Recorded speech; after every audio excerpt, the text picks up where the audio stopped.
In the quiet village of Aramo, nestled by the great Ojebo River, lived a young man named Obidike. His parents, Mama Nnenna and Papa Ikenna, were proud of him. He was the most handsome man in the village, with skin that gleamed like the setting sun and eyes as sharp as an eagle's. One evening, as the sun dipped behind the hills, Mama Nnenna called her son inside. "Obidike, my son, you are no longer a boy. It is time for you to find a wife.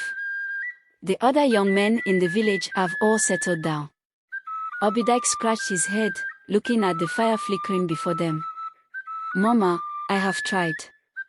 But I haven't found any woman in this village who is beautiful enough to be my wife." Papa Ikenna, who had been quietly smoking his pipe, gave a low grunt.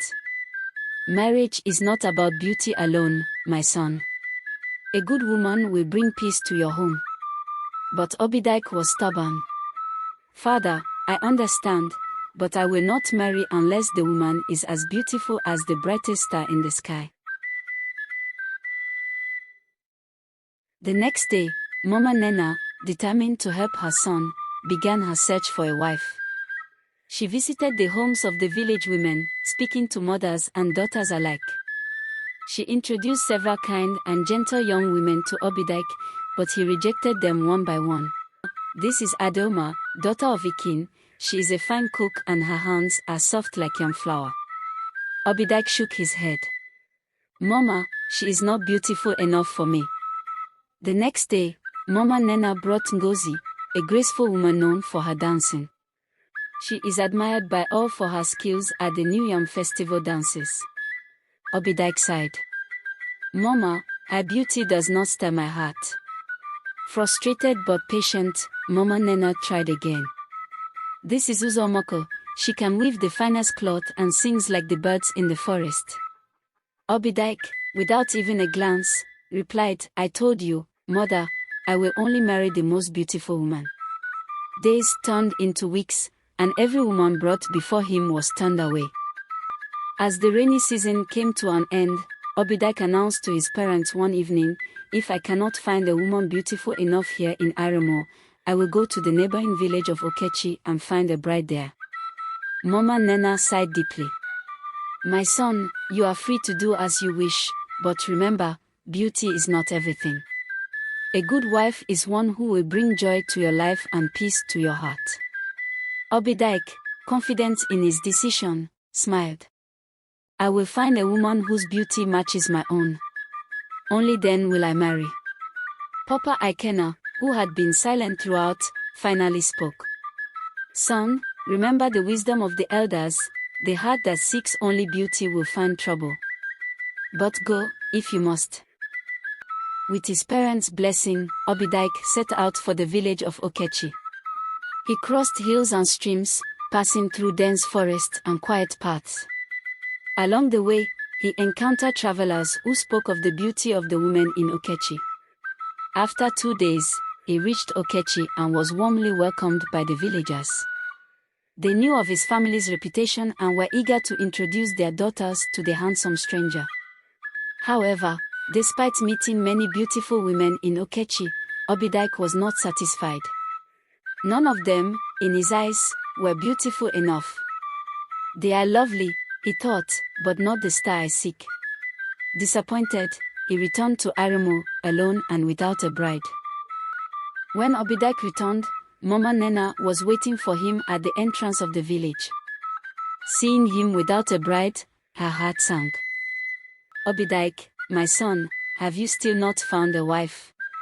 Obidike shook his head. "No, Mama.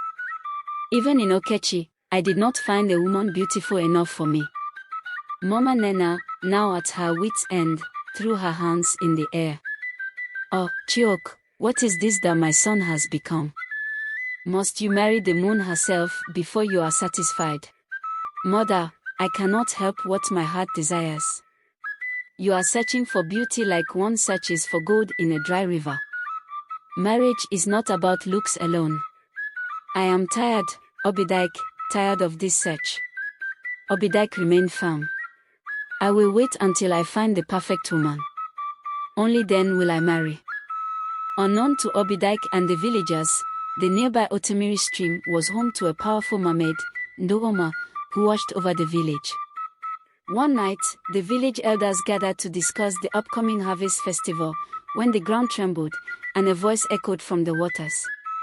Nnenna, the mermaid, spoke in a deep, commanding voice. I demand the village give me an unmarried man. My daughter, Okechi, has chosen a husband, and I will not be denied. The elders were terrified. One of them, Nnenna, replied cautiously, Great Nnenna, all the men in the village are married. There is no one left. Nnenna's voice boomed again. You lie. There is one who remains. I give you 48 hours to bring him to me, or I shall curse the village and flood your lands. The elders trembled with fear, knowing the consequences of disobeying the spirit of the stream. In a panic, the elders searched every corner of the village, desperate to find the unmarried man. After much searching, they realized the truth. Obidike, the handsome man who had rejected all the women, was the one Nnenna sought. The news spread like wildfire, and soon the entire village was buzzing. Obidike. The mermaid has chosen him. When Mama Nnenna heard of it, she was overcome with grief.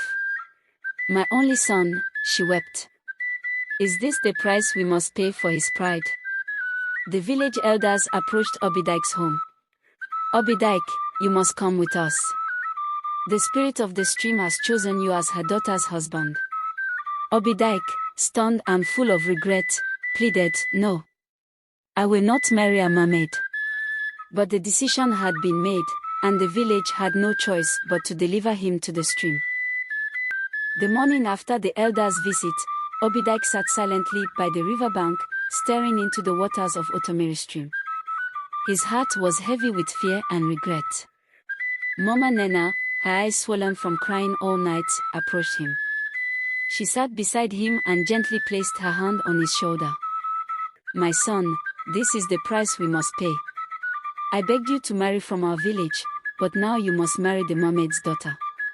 Obidike, overwhelmed with regret, whispered, Mama, I should have listened.